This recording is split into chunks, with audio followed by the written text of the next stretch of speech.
We are live. Hey, David. Good morning in Australia. Good morning from Australia. The sky is so blue, and it's like I look outside, and the green is so green of nature. It's very bright. So that's how I woke up this morning, looking outside and seeing. I sleep with my. I don't sleep with any curtains or any covers, so I can just look out at the outside and see what's happening.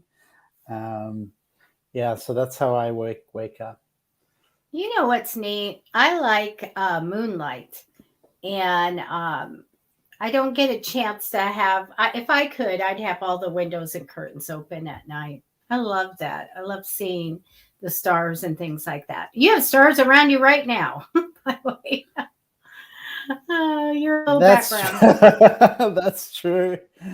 I have a lot of stars watching over me, and I love to Oh. look up the stars as well. And there's so many stories. Every star has a story, and it's creation is so, or whether it's infinite or we can debate what infinite is, but it's very incredibly vast, and we're these little sparks of light within this creation, and we're part of it, so we get to experience it, we get to witness it, we get to enjoy it. So it's not separate from us. We had a little chat, you guys, before we came on live. We were talking about all kinds of things like kind of protecting yourself if you're an empath and with negative energy coming in. And we were just talking about channeling because when I do my readings, sometimes it's like something takes over, right? And we go, did that come from me? So, David, do you experience that? Like, just speaking and you're going like, whoa, who is that?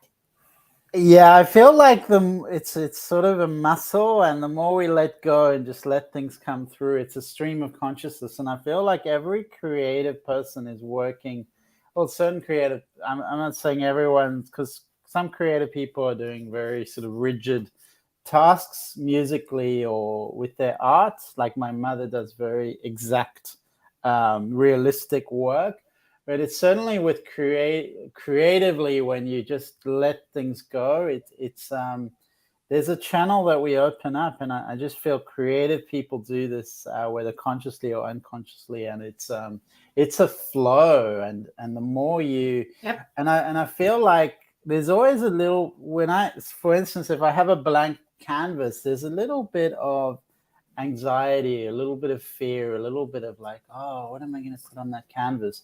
So it's important to take that step and actually just put that paint on the canvas. And I always feel so much better. I'm like, and then things start to flow. So I do think there's a natural kind of trepidation with just jumping into it and trusting it and letting things flow, letting things move.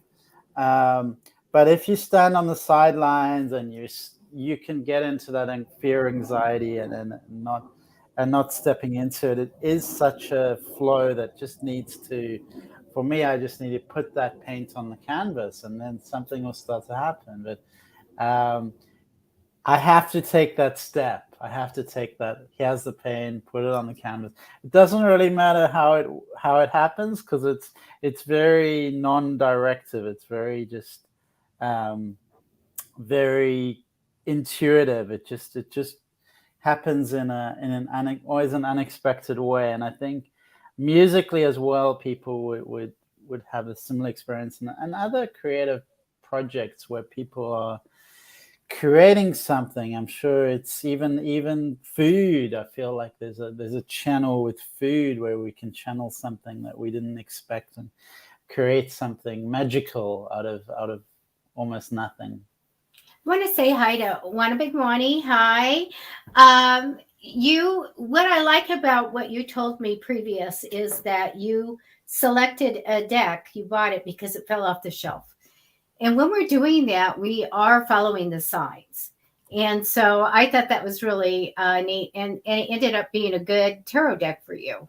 So let us know how you're doing with the tarot for sure. I want to say hi to everybody else. Hi, Kimmy. How are you? Kaya? Is it Kaya? It's Hi. I'm just looking in the comments. It's a big topic, the signs and channeling and what communication from the other side. And I feel like sometimes people want to assert or insert or project their will onto the world in a way that sometimes is selfish. And we also, there's a selfish and selfless balance because we all here in a collective. So there is a collective energy that we're part of. So we also have to think as individuals and as a collective and as a soul group of human beings. It is a co-creation. So sometimes I do feel like a lot of us kind of think just about ourselves and how can I manifest, $10 million or whatever. But we're part of a general collective experience. So we're all here to dance with that experience and co-create with it and also share with others. And but it's interesting with signs because signs come in so many different ways, and then it can be a knock on the door. For me, often I look at the clock and I see certain numbers. Feelings come in. Sometimes a scent. I can get a scent of something. It reminds me of something. So I think asking for signs is part of it. Just start to speak to spirit and speak to your spirit guides and ask them to show you a sign, show you the way. Absolutely. You need to just tell them, give me a sign. And I'm not going to go into my big story, but when I got, driving into the unknown and I asked the other side for a navigator, and I said, but you literally have to bring me the signs. And they did in the signposts all the way and got me to where I was going. And so I always ask for signs. And you know what, you guys, sometimes you say, I ask for a sign, and then you have to guess what it is, whether it's a tarot cards falling off or the shelf or whatever. But you can ask for a specific sign. Bring me dimes is what I told the other side. Bring me dimes, and I know you're thinking of me. I know that you're here. And it's all the time. All the time it's dimes. And so put a specific on it. Bring me a feather, bring me a butterfly in my house or something. But ask for a certain sign, and you'll be very surprised when you really start that communication. And that way you know what this means. If you bring me a dime, it means that you are with me, that we're still in communication or something like that. And then you'll know what that dime means. So, that's my take on it. And I get signs all the time. Interesting you said a scent, because I never thought of that. When I think of a sign, I think of something like, material, something I could feel. There's the dime, there's the feather, there's the butterfly. So a scent is a little bit different, but I always equate that to maybe a grandmother or mother or somebody that, comes in, a female. And so that's good to know. I like that. Oh, here we go. I want to say hi to Billy. So you asked what deck should I get, and it fell off the shelves. I love it. That was somebody over there on the other side saying, come on, get it, push it off. We're going to help her, because it's so hard for me, David, with all the tarot decks. I only really use one, the Rider Tarot deck, because I teach it and I work with it every single day. And so, but I'll get a couple, people give me like a real pretty deck, or I got the Halloween deck. I like that a lot, but I really don't use them. I don't. Yeah, because you're using that Rider deck all the time, and it's almost like it's part of you. Yeah. And another deck doesn't have the same energy. I tried with a certain deck called the Thoth deck, and I found I couldn't quite get it. It was quite. Have you seen that deck?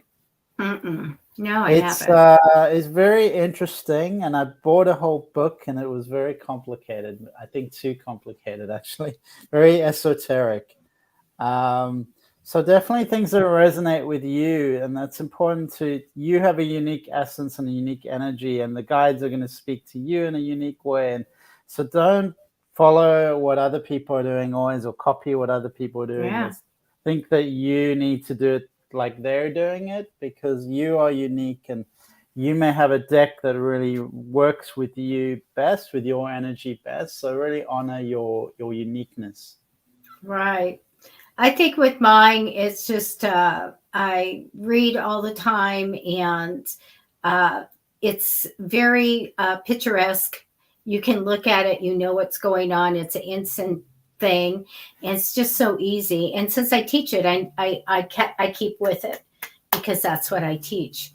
So anyway, she said that she's doing some very accurate readings. The biggest thing, when you start doing tarot or any mediumship, is to find out if you have validation. You need to be accurate. And then the more that you do it, the more confidence you'll get in your readings.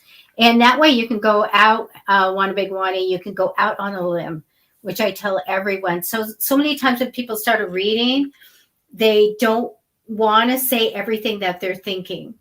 And because it would be a big thing. And they should. You should try to. Yeah. And that happened many times with me, where I held back and I censored and I thought, oh, that doesn't make sense. And then I found out later it did make sense. It actually was accurate. Oh my gosh, David, I'll do a reading. I will put the cards out, and it is crazy. It's crazy. And I'll go and I'll say, okay, so I get you fighting with this, grandfather. And then I get this. And you know what? Then somebody's going to go take a travel, and they're going to go to another country, and they're going to come back. And then you better watch out for this. And I do all this crazy stuff. And I go, you just do it. You just give it to them. And then they come back and say, I know everything that you said was accurate. It was crazy, but yes, everything you said, it happens. So, you miss out if you don't tell, whoever you're doing a reading for. You can call them your clients. And Sherry's got something to say here. Sherry says, I've been hearing knocking at the door and voices, but no one is there. Is Sherry, can you tell me, is this an interior door in your house, or is this just your front door? Because there's kind of different things going on there. Now, my interior door would used to not be knocking, It'd be bam, bam, bam. And it would usually be around 3 a.m. And that is some spirits that come in from the other side that want to communicate. And they communicate best when it's around 3 a.m., I'm telling you. And so if it's at your front door, I've got a different thing about that, because sometimes I'm a Wiccan trained, and sometimes if anything was knocking at my front door, I would be warding my door, making sure nothing gets in. So let me know, Sherry. So the fact is that lots of ways to keep things out, but we do need to keep that negative out. Definitely. And it's interesting what you're talking about, the portals opening at certain times. And there's a lot of traditions, spiritual traditions, religious traditions even, where the portals open at certain times. And I know in the Taoist tradition, the strongest energy is between the changeover between. So when the sun sets, that is the strongest energy. When the sun rises, I think they say it's a changeover just before dawn, or there's a very, very strong point. So to meditate, to do channeling, to do various things, that would be the strongest point. To to manifest. Those particular times are very, very strong. And I do feel that. I do think there's some. I don't know how you feel, Debbie, about these magical times where there's some kind of shift in energy. Because you said 3 a.m. And I think in the Islamic tradition that this, I think they pray, can't remember what time, but I think they pray at about 3 a.m. Wow. I always thought it was the at midnight, because I'd watch old shows and I couldn't figure out what these three big bams were, and it would wake me up, and it made me angry. So at one point I yelled out to them that no more hitting 3 times at 3 a.m. So now they just do 4 proper knocks if they want to get my attention. So you get 4 knocks. I got 4 knocks because I told them no more 3. And then they didn't do bam, they just did 4 knocks. And they got my attention. I communicated with them then. So, Sherry, uh, send me a message at psychicfixes@gmail that you want Protected Magic book, and I'll just send you it in digital form. That'll tell you how to protect your home. Okay. And because I wonder what that is. And since it's outside of your home, if there was crazy stuff inside and you want to get something out, well, yeah, we could clear the house. But since you don't feel alarmed or alerted by what's in your house, then I wouldn't worry about it. I worry about something that's knocking on the outside. Okay. We don't want to let everything in, you guys. That could be bad.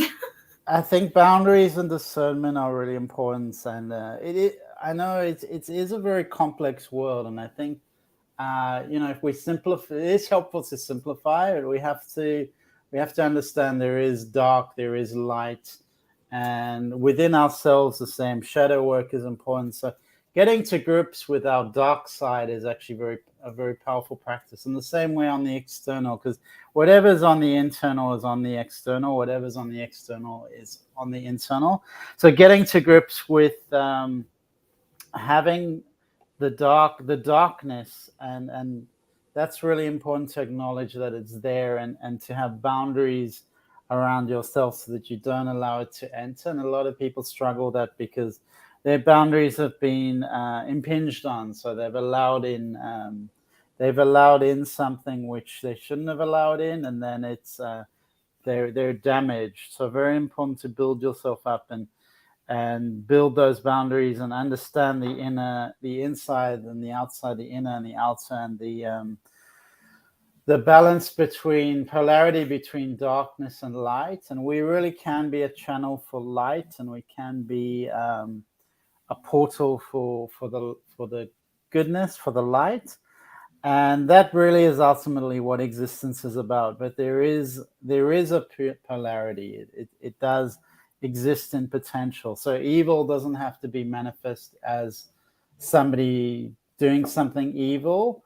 It can just manifest as a potential. So the more evolved we become, the less we need to actually express the extremes, express the polarities. We can just experience oneness, unity, love, without actually needing to experience the opposite of that, the counter of that, the violence, hatred, whatever it is in the dark side. David, you are love and light. You are love and light. So I kind of figure that everything's going to just stay that way around you.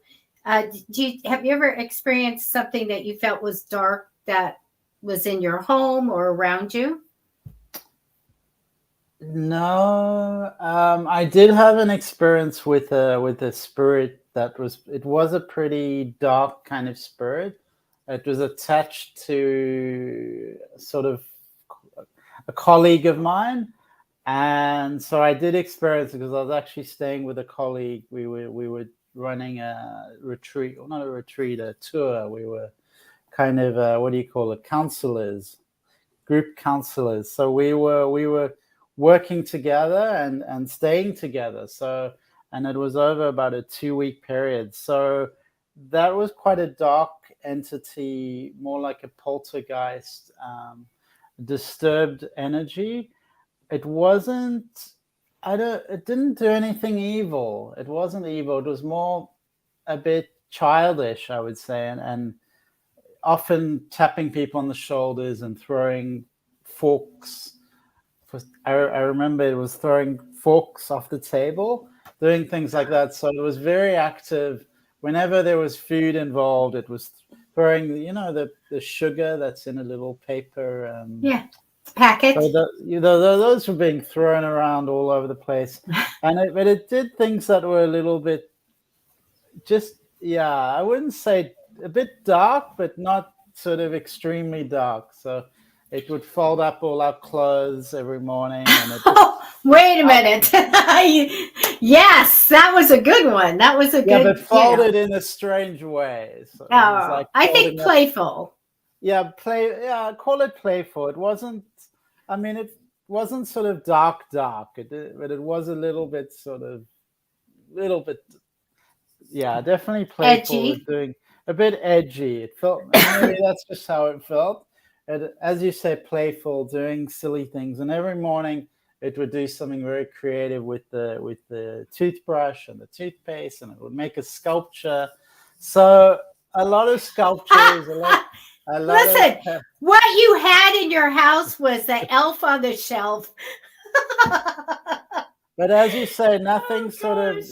it didn't do anything bad, actually. You're right. So that was but that was the most I would say the most confronting experience, because this thing was just a little bit, just doing things all the time. And we were working with people, and also people involved. They were getting taps on their shoulder, and a lot of them were in.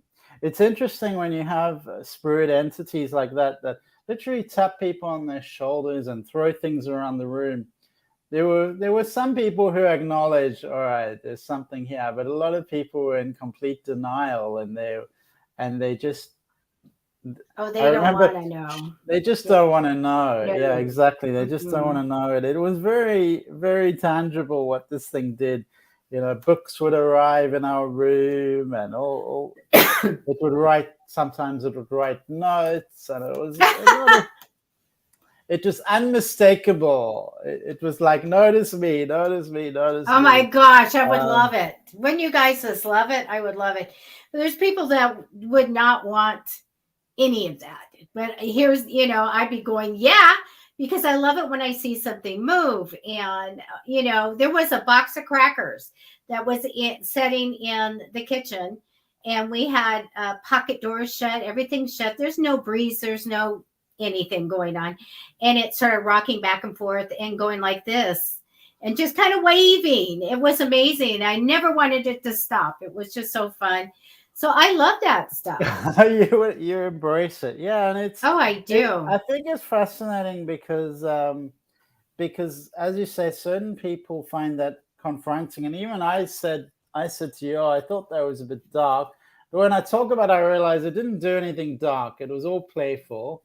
And so why did I think it was dark? It was just the projection or the mindset around spirit and explore, because it's so unexpected and something you see in films and you see often in horror movies. So there's an association from horror movies of, oh, this must be scary, this must be dark, this must be evil or whatever. But actually it was all fun. It was all for fun, and lots of tapping everyone on the shoulders. And I mean, David, there's a difference between like David's there and a little fork goes, hello, hello, little sugar packet goes zing zing.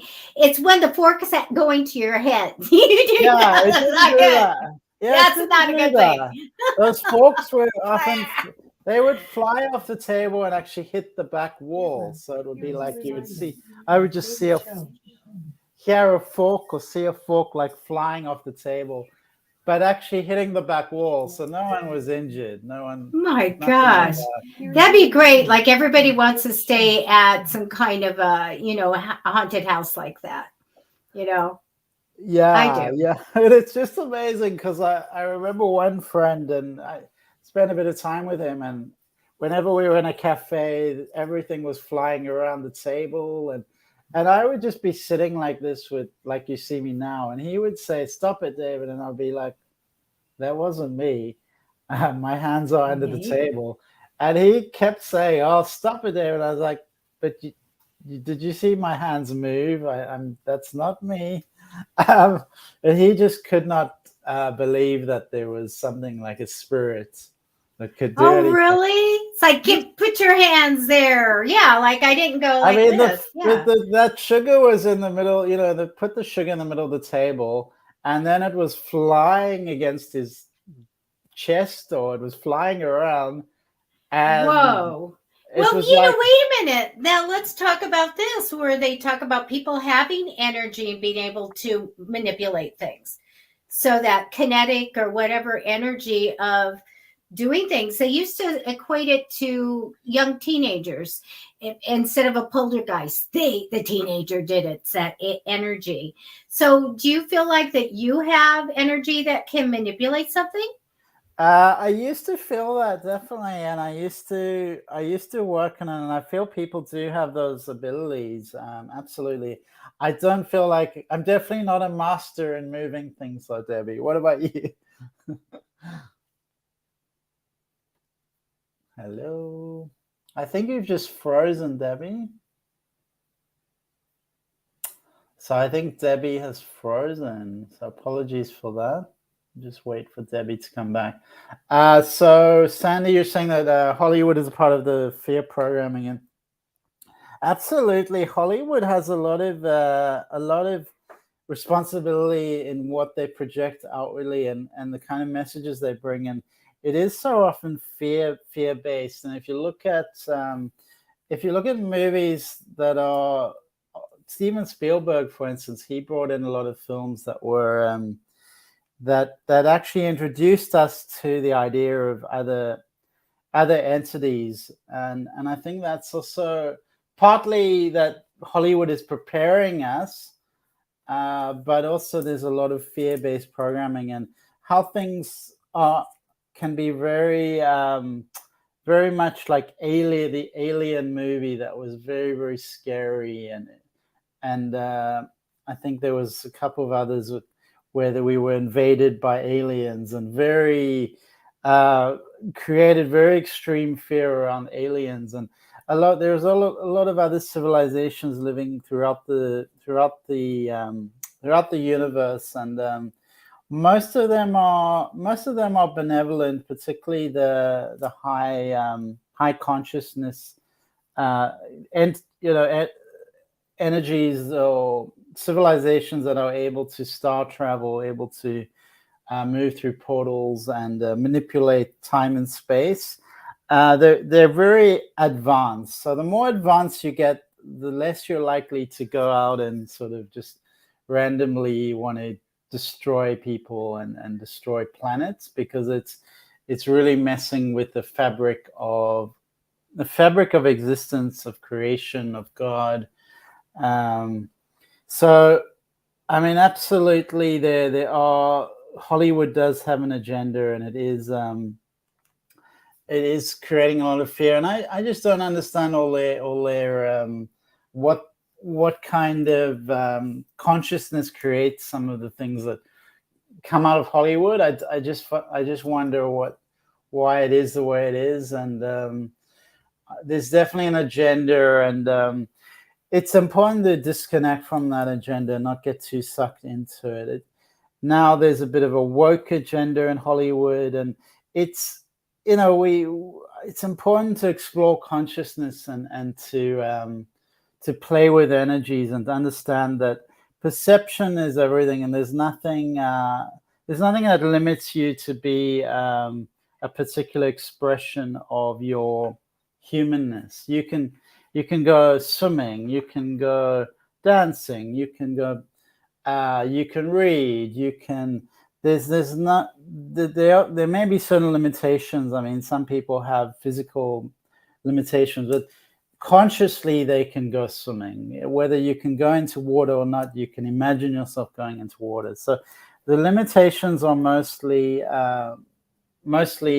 placed on us by our programming and indoctrination, and it tells us you have to be this, you have to be that. But really, we can be almost anything in our mind, in our exploration, in our how we identify ourselves as. Because I do feel that there's a lot of woke agenda is playing with identities and bringing forth this idea of identity being so important. And of course, identity changes, and we have so many identities, and we play with this because we're friend, we're son, daughter, husband, wife, mother, grandmother, granddaughter, grandson. We have all these roles, and with the masculine and feminine, they're also roles. They're also identities we're playing with. it's certain identities are kind of part of nature. So I think the woke agenda, sometimes they forget that there are genetic physiological realities like the X and Y chromosome, for instance, where it's not something to be tampered with and played with, and it needs to be acknowledged that there's a north and a south. There is a polarity on this earth plane.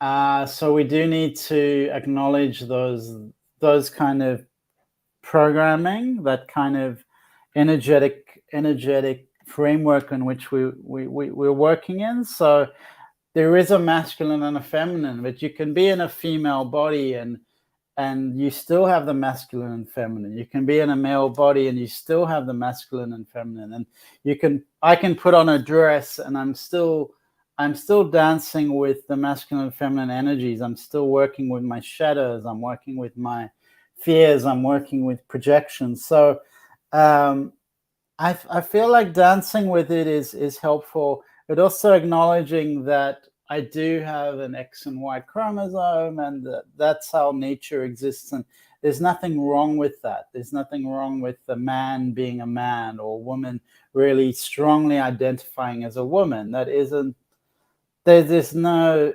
judgment. We don't need to be judging a woman for just wanting to be a traditional woman or however she wants to live her life. That's up to her. And certain values about family, I feel, have really been there's been a lot of corrosive energy about the family unit, and understanding the family unit as something sacred and important and valuable. And whatever that family unit is, those roles are being played out and expressed, and that's really significant. And respecting it is valuable. It's not helpful to push it down and pretend it's not important, because a lot of us suffer if we don't have parenting. I see so many people who just had a single parent, and they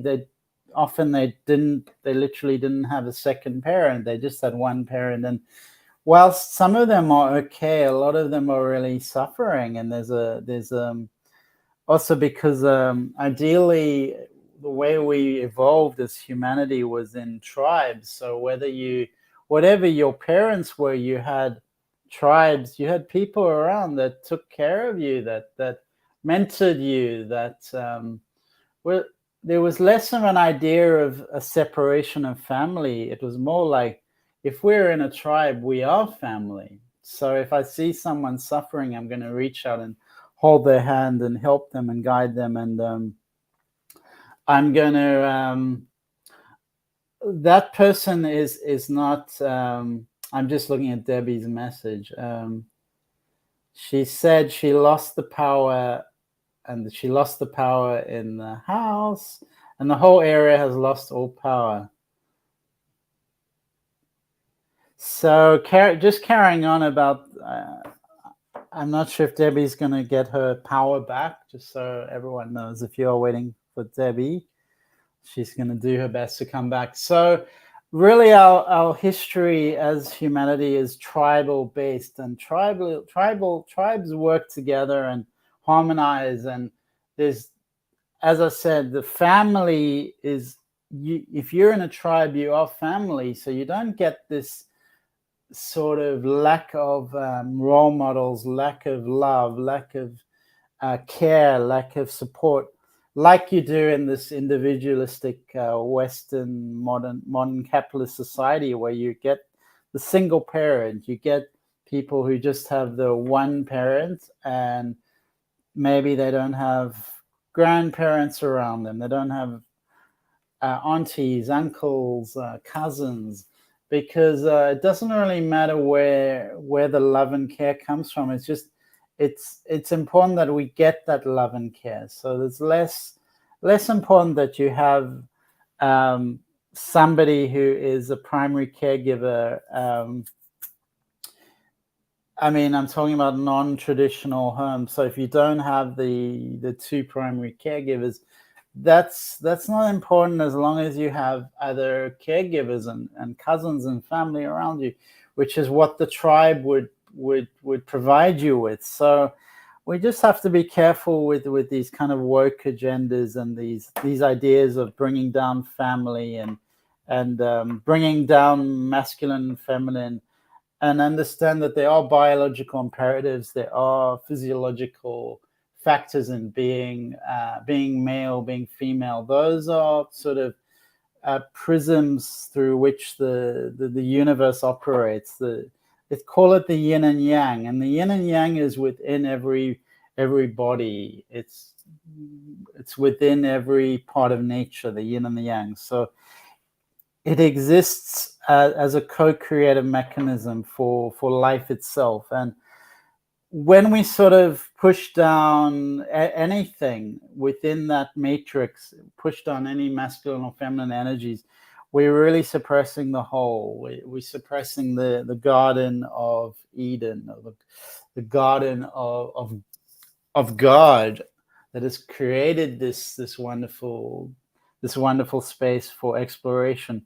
So, be really supportive of the masculine, supportive of the feminine, understanding that it exists. It's a co-creative energy that exists, and your expression is up to you. And it's important to play with it, because we don't need to be so serious. You may feel one day, oh, I want to play with my masculine side and do this, and that doesn't make you into anything. These labels, I feel, also can be so temporary. Like one day I feel like I'm X, and tomorrow I may feel like I'm Y. So we don't need to be glued to identities or stuck to them. One day I may feel that I want to be called Jake, or especially younger people. Their identities are really fluid, and they can see they can, as part of their healing and development, they want to explore different roles, different identities, which is a healthy part of that. And I do see certain ideologies coming into medicine where people are like, well, that person feels a certain way, well, we need to do surgery on them or whatever. And it's that needs to really be thought very carefully.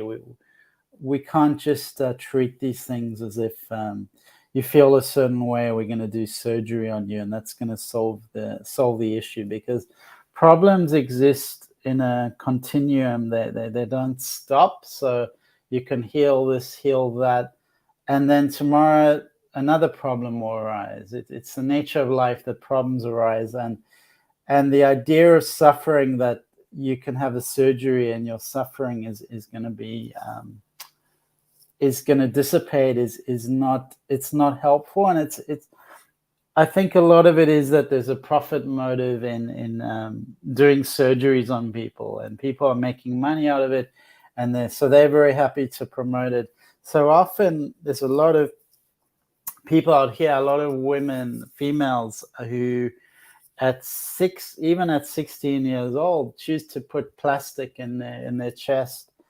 And I feel very sad about that, because whilst I think, it's your choice to put plastic in your chest, there's often a lot of health problems with that. And the idea of what your value is and what your value in the world is, if that's associated with what's on your chest, then it's very ephemeral, very short-lived, and very empty. If people are going to treat you a different way because there's a piece of plastic on your chest, I would say, find new people, because it's very empty. However, I'm not saying, for some people that can be something liberating. So I'm not saying good evening, Carrie. I'm not saying that people should never have any plastic surgery, because I'm not saying that. I'm just saying it's something that needs very careful thought, and it's very much abused by the system, by doctors, by people profiting out of other people's suffering, and giving them this band-aid solution, where obviously putting a piece of plastic in your chest is not going to make most people happy. That's just not going to do it. But if you tell a 16-year-old, oh yeah, that's a great idea, then they'll believe it, and they'll go through with it. So, and there are people that it's something that helps them maybe short term. I have a good friend, and she had the plastic removed from her chest, and that was so liberating for her to feel free and to feel her own body. I remember having when I dislocated, I broke my arm, and I had metal put in the arm, and when I removed that metal from the arm, I felt such a sense of, I got my arm back. This was just the most liberating feeling of, wow, my arm is back. And I feel like when we put things in our bodies that are artificial, there's an energetic disruption that takes place, and that can really affect us psychologically and physically, energetically, of course, in more ways than one. So really be really careful with the messages you feed your children, because children need our support and love, and they need a certain boundaries and a certain understanding of life that requires wisdom, where by all means go and explore yourselves, explore identities. But when you come and cut pieces of your body and inflict sometimes permanent damage and permanent you create a permanence that's irreversible, just be really careful. Make sure that's really something that aligns with you on all levels, and something that it's 100% certainty that's what's going to help you and support you. Because I feel like most of the time people are just they have unprocessed trauma, unprocessed grief, unprocessed fears, and they're undeveloped. They're in a process of development, and so they're seeking solutions. They're seeking answers. They're seeking light. They're seeking the light. And if we provide the light in terms of connection to higher power, to God, then often they don't need to do surgery on their chest, or surgery here or surgery there, because they have that connection to the divine, which is eternal, which is all encompassing, all powerful. They don't need to stick something in their nose, because they know that that's short-lived, that it's not even going to last for long. However, I once again, I'm not saying never do any plastic surgery, because I know how people feel about themselves is really central to this question. And for some people, it's so central to their life, having a certain nose or whatever it is, that taking an action like that can be about taking their power back. So I'm not sure how everyone feels. I'm just going to look through the comments a little bit. We're still waiting for Debbie to return. I'm just going to check if she has sent me a message. Yeah, she just says the whole neighborhood has lost power. And yeah, so she's not going to be able to make it back. So we could do some readings. I'm just going to read through the comments a little bit. And Sandy, thank you so much for coming back and for contributing your insights. And I really value your comments. I'm just reading what you said there. Dark programs don't want us awakening and working with energy, because then the powers become irrelevant. So it is about power control, hierarchies. There is that inherent in this, where the people with the power don't want to give away that power. So there is a programming of weakening humanity. You just look at the food and how that weakens people. The food that people consume, it really weakens consciousness, it weakens the physical body, it weakens the energetic body. The food, that is not food that most people are putting in their bodies. If it's processed, generally if something's processed, it's not equitable or equal to what God has created or nature has created as food. So always look at whole food that's the way we were 200 years back. Oh, Debbie, you're back. We lost Wow, the whole that's a neighborhood. miracle. We It have is a miracle. the whole neighborhood blacked out. Wow. It may also happen again because we had them come on and off, on and off, on and off. So if I disappear, it's because everybody's got a blackout going on. I don't want to interrupt you. I was I just was talking. watching on the phone. I was just reading Sandy's comments and talking a little bit about some of the programs and the. But I started talking about the food and how the programming of that is really weakening people's bodies and their minds. And I started talking a little bit about food. And so really we can talk maybe a bit more about that. People can feel free to make comments, and we don't need to talk too much about food. I studied nutrition, so I actually studied nutrition for 4 years. So I'm a nutritionist. So I love food, and it's my love language, and I just find it's something sacred when you can connect with people around food. Food being a way of sharing our time, our energy, our love, and spending time with that quality time with other people. It's a beautiful way to do it.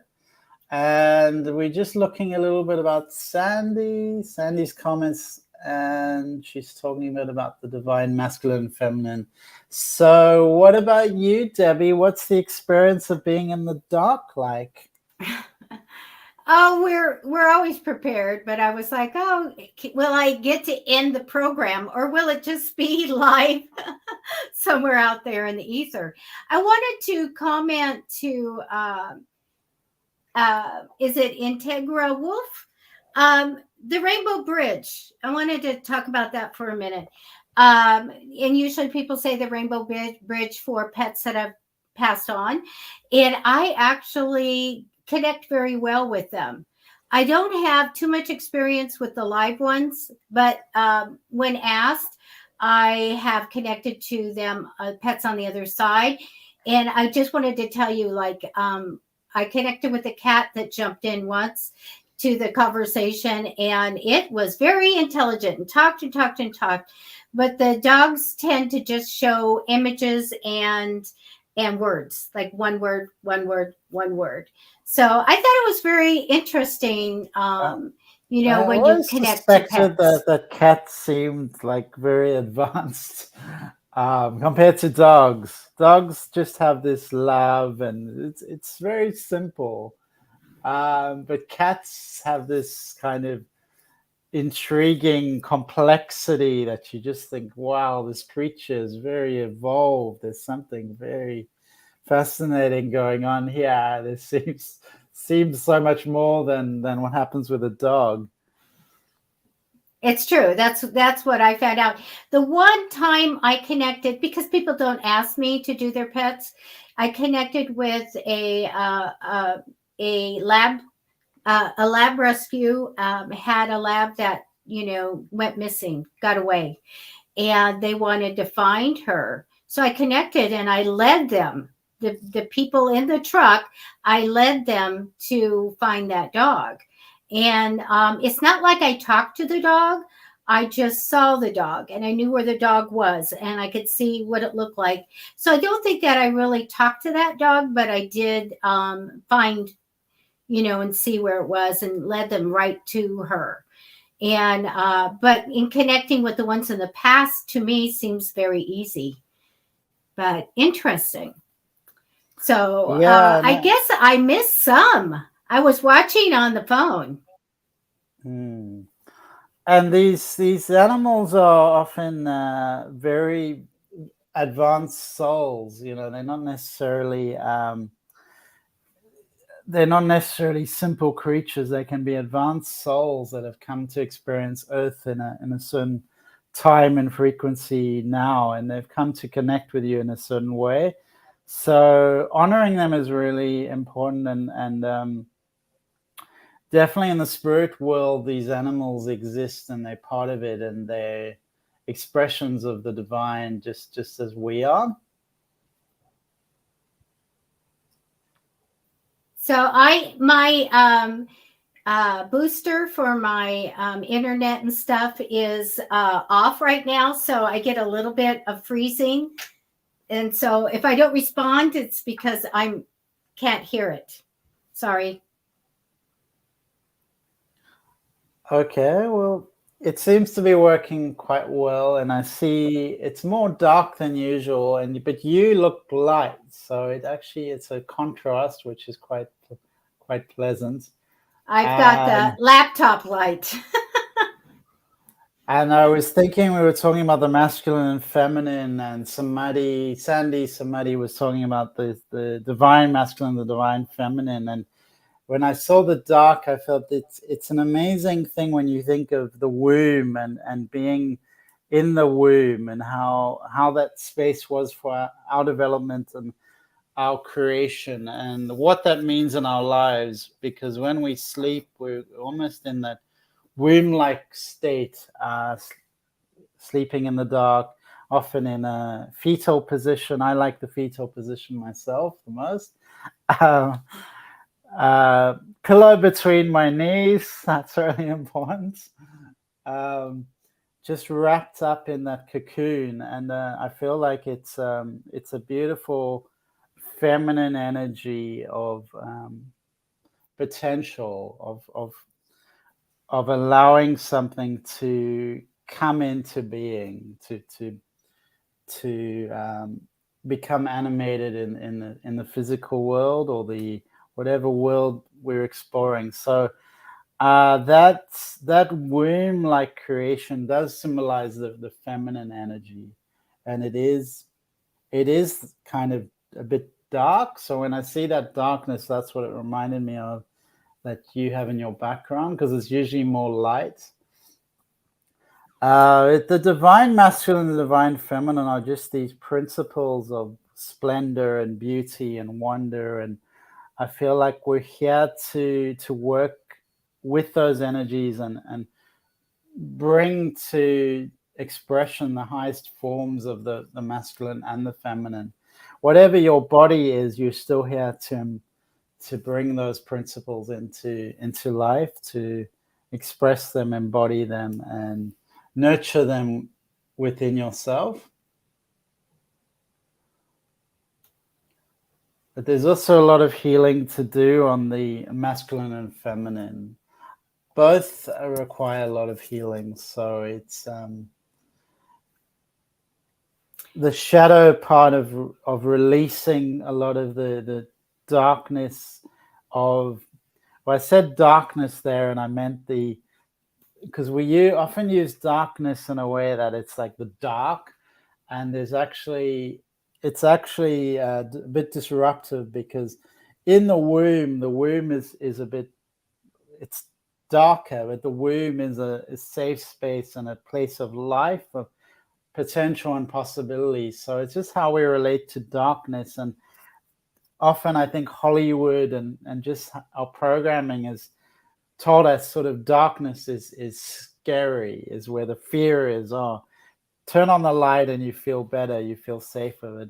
But that's not really true, because we know that the dark is where we sleep, and it's a nurturing time. It's the womb where we are coming to life, where we are developing and evolving and changing and advancing.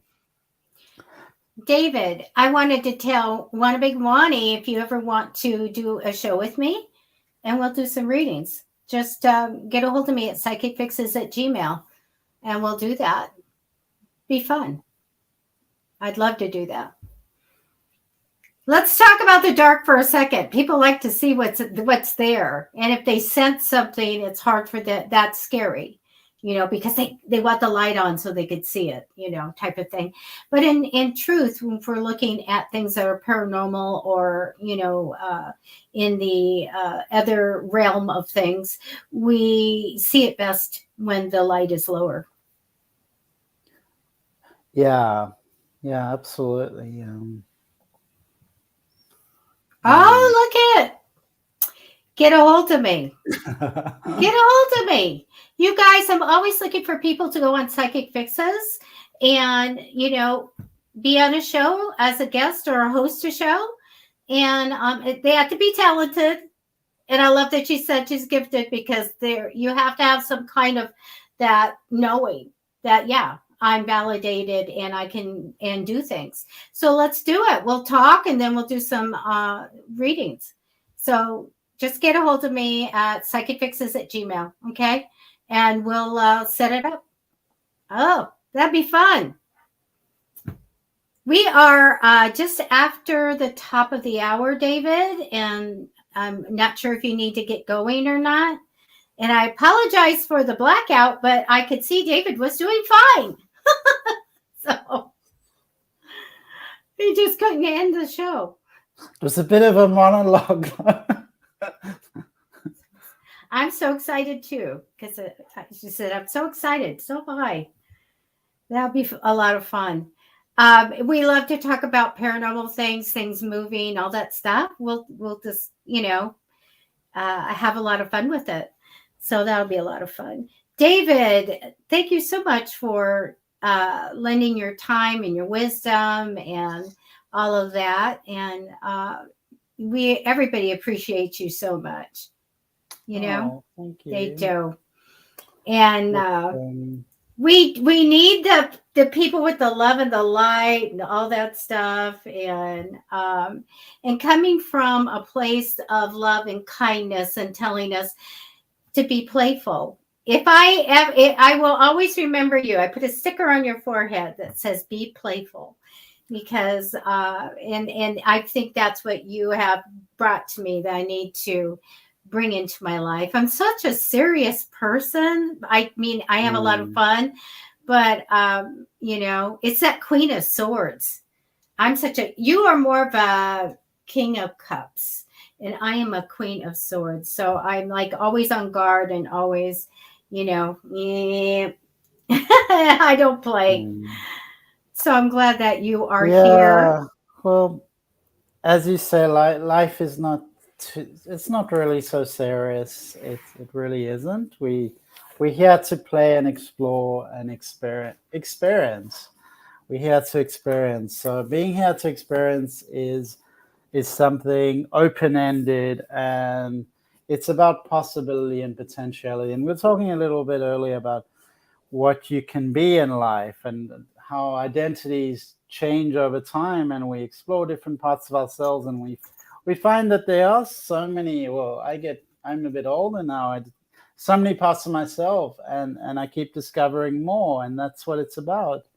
And maybe one day I feel I want to explore this part of me, and another day I want to explore another part of me, and all those identities are valid, and we can play with them. We don't need to be stuck.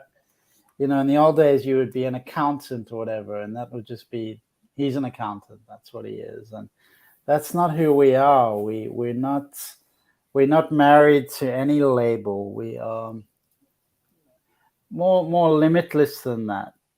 How can you be limitless and have like one label on you? That's not what we are. I found you guys all know that I'm 68 years old. I'm not a spring chicken, and life doesn't end. You don't go on, even though you have a certain career or whatever. There's possibilities at any time in your life. So little did I know that I would take an early retirement to end up doing wonderful things, international nanny. I did all kinds of things. And then I fell into really coming into my calling about mediumship and the psychic ability and all of that. And then it wasn't over, because this year more things happened. Let me see if I can grab a photo. And so more things happen. And let me see. Well, let me go to the other one. And you'll see what I've been about here is I started writing. And I write with a partner, Kara Carter-Gubrud. And we've written this wonderful series. So far, we're started on book 4. And little did I know I would go in and start doing fantasy and fiction and things like that, because I've already done metaphysical books. And now I wrote another book for this series, and it's a fantasy. And I've just started my own children's series. So you guys, it's not over till it's over. There's so many things that we can experience and go do. And I feel like now I'm coming into that playful part of life that I've missed out on, because I absolutely love writing. So there's so many things we can do and experience and go on new paths. And I think it's, making those right decisions, using the other side to guide you. And they literally just went, here, Debbie, we're dropping that into your lap. Here, you want your own series? Here you go. And so I think that everybody should just, ask guidance, bring in the right path that you should be on, and be free to go try something new. And every day you can try something different every day. And you don't have to be stuck with concepts like I cannot do this and I cannot do that, because maybe you baked some bread and it didn't turn out to be the perfect bread. So, that doesn't mean that's the end of it. You can, for me, I like baking. So sometimes I bake something and it's not the best, but it doesn't mean I'm not a good baker. I can't bake bread. I'm just playing, and I do play with ingredients. I'm very, I don't like recipes, so I play with ingredients, and sometimes it doesn't come out so well, because I'm playing, and that's okay. Yeah. That's fun. You're like my son, and he just does he has all the herbs and all the spices, and he makes his stuff, and it comes out pretty good. But I'm a baker. I'm known for baking, cookies and all kinds of things. But as much as I try bread, it doesn't work out. But I'm going to keep going because it's fun. And if it doesn't turn out fine, maybe I'll let it go someday. But I am very, very good at other, baking, but I don't cook. So I do not cook anymore. Done. Finished. No more cooking for Debbie. No, everybody grew up. And I said, you guys are on your own. You know how to do it. Go feed yourself. Mom is done. You're retired from cooking. I did.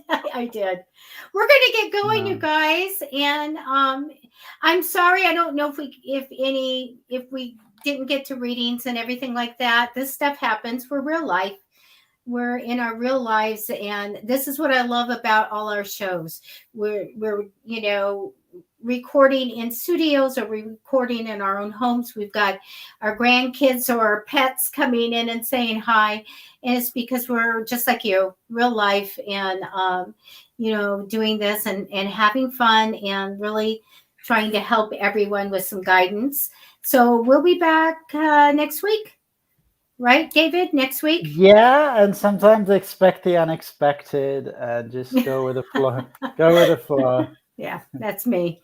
All right, you guys, we're going to say goodbye, and we truly thank you for watching. Please share the show. Let people know that they can come in usually and get readings, as long as we don't get bumped off by the grid. So you guys take care, have a blessed week, and we will see you next week. Okay, David, I'll talk to you in just a minute. Thank you.